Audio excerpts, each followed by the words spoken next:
Voici la variante de mon précédent puzzle. Si vous n'avez pas vu la vidéo, allez la voir. Dans cette position, les noirs ont un cavalier et 3 pions de plus. La différence avec l'autre version du puzzle est qu'il n'y a pas de pion en G7.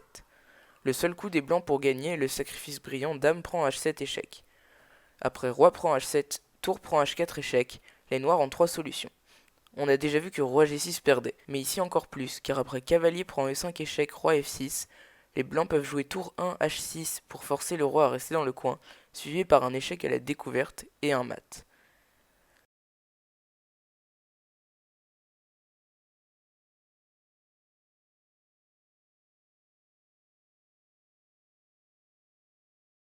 Les noirs jouent donc G7. Après tour H7, puisque retourner sur la sixième rangée permet aux blancs de mater avec la tour en H1, les noirs vont en G8. Et après tour H8 échec, roi G7, les noirs jouent fou prend E5 échec. Et comme roi G6 perd instantanément et que cavalier F6 permet tour 1 H7 échec suivi de fou C2 échec avec un mat en H6 imparable,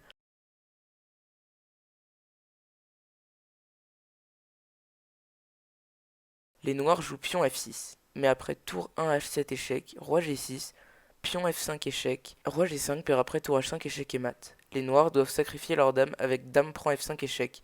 Et après pion prend F5, roi prend F5, tour prend F8, tour prend C4, tour prend E7. Les blancs ont une tour pour une pièce et deux pions dans une position gagnante.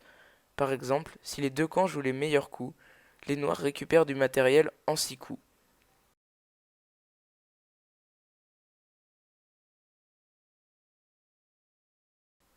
Bah, t'es pas abonné?